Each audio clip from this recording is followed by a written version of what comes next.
We're going to move to Bradford for our next question, which comes from Mubarak Ali Sahib. Jazakumullah Mubarak Sahib for your question. He's not a member of the Ahmadiyya Muslim community, but Jazakumullah for your question and for watching Faith Matters as well. And he's asking a question around the concept of jihad in Islam. He's quoted from the Holy Quran about what it says about jihad and its meaning. And then he's comparing this to Hazrat Mirza Promised Messiah's declaration about the meaning of jihad and its true essence. His question then resorts to that, bearing in mind, at his assertion, this is Mubarak Ali Sahib's assertion, he is asserting that Hazrat Promised Messiah's declaration that jihad was something of a much more spiritual enlightenment, and also that it was temporary and time specific, is against the teachings of Islam. If I could start with you, Jahangir Sahib, first of all on this. First of all, taking it, he quotes the Quran as the basis for his question, and he's taking that verse and then the writing of Hazrat Promised Messiah, where he says that it contradicts what the meaning of the Holy Quran is. Nothing could be further from the truth. The Promised Messiah came to surely protect and revive the true meaning of Islam. Yes, well, as chance would have it, I've seen the verse that he actually sent, and he has actually misquoted it.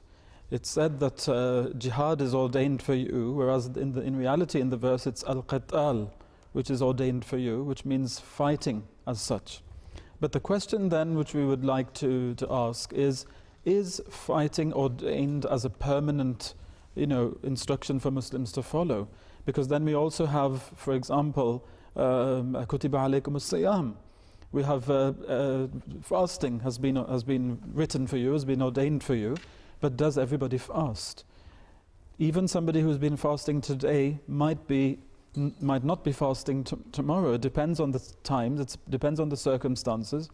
If a person is permanently ill in the sense that he can't fast or she can't fast, then that will never apply to that person. That person will never fast. So it is with the case of fighting in the way of Allah. Sometimes there are circumstances which arise, and they will continue to crop up, no doubt, in the future as well.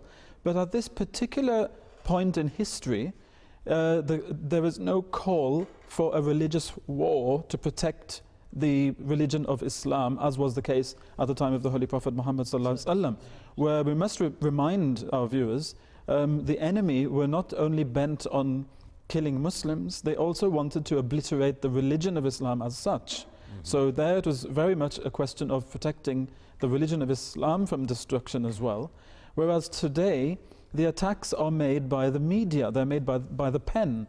People write books, and there are tens of thousands of books out there which have appeared since the time of the Promised Messiah Islam until now, against the teachings of Islam. And this is how they're trying to sway public opinion away from Islam, with a certain amount of success as well, we may add. And this is why somebody had to be sent by Allah subhanahu wa ta'ala to actually fight the war in favor of Islam, but with the same methods. And so, as the Promised Messiah Islam has eloquently explained on many an occasion, he said that these days they are attacking Islam with the pen. So we should also counterattack with the pen. It makes sense. If they attack it with the sword, then it'll be something else. But he says, but as from now, this kind of jihad, which is the jihad which is called al-qital in Arabic, which is the armed jihad, or the actual fighting, physical fighting in the way of Allah to protect the religion, he said this is no longer called for. This is not the time for such a jihad. On the other hand, the other forms of jihad are very much there. For example, the greatest jihad, as it was called by the Prophet Muhammad sallallahu alaihi wasallam, which is the jihad of the soul against your own soul, to rein in your animal instincts and to become a moral being and then a spiritual being. That is an ongoing jihad which will never end. And also the jihad with the Quran, meaning fighting with arguments, in argumentation of people, with the best speech, as the Holy Quran teaches us to do. So that jihad is also ongoing. That will never end. As long as there are believers and disbelievers, this will continue. But the fighting as such doesn't always apply, as I've given the case, some examples to illustrate that.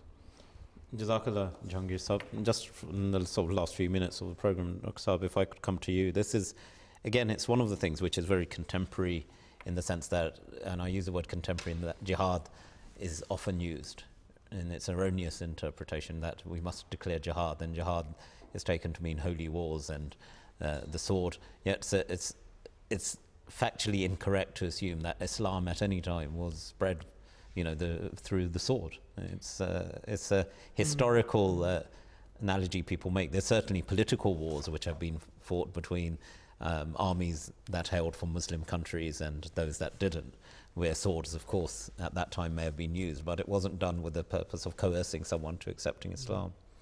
Well, when Islam speaks about la ikraha fi din, there is no compulsion in religion, then there is no basis to argue that Islam was spread by force, because you cannot, you have a choice, you can either accept or you can reject.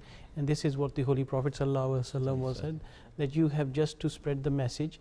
It is for Allah to actually convert in that respect, but man has the choice.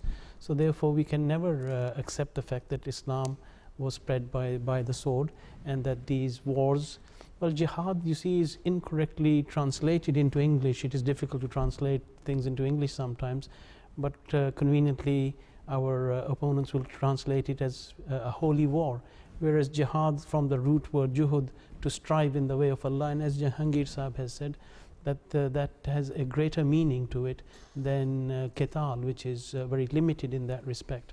And the promised Messiah has said that this is the age of reasoning. This is not the age of wars. So therefore man has you have to place your arguments with reasoning and with the Holy Quran, as the Holy Quran itself speaks, that this is the jihad. The Holy Prophet ﷺ, this is an interesting point, that the Holy Prophet ﷺ spent every moment of his life in jihad. Now if we consider this statement and we then try to see how much of his life was spent in defensive wars, which was a very tiny element of his life, so he could not have spent all his life in jihad. The actual jihad was the reformation of the Muslims and the creation of a link between God and man and God. That was the real jihad, and that is what he spent every awake moment of his life and trying to mold his companions in that respect. Gentlemen, Jazakumullah, we've reached the end of today's program as well. Thank you for your very, again, comprehensive answers. I must admit, as someone who has the pleasure of hosting such programs, it is forever an education for me as well to hear such scholarly answers and detailed answers as well.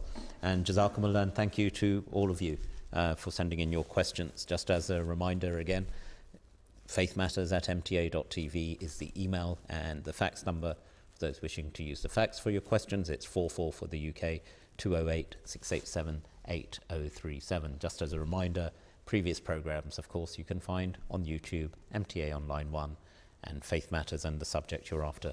Dr. Zaid Saab, Ayaz Saab, and Jahangir Saab, thank you very much, Jazakumullah, for all your contributions, and viewers, thank you to you as well.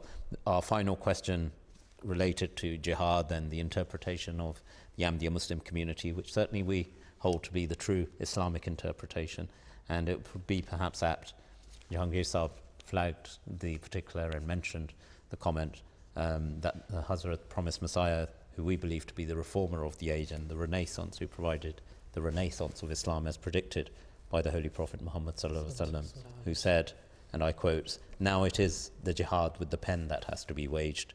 It is with the pen that Islam is being attacked. That's why it is necessary that it should be the pen that should be used to rebut these very attacks." Until the next time, from all of us on Faith Matters, Assalamu alaikum. Wa alaikum assalam.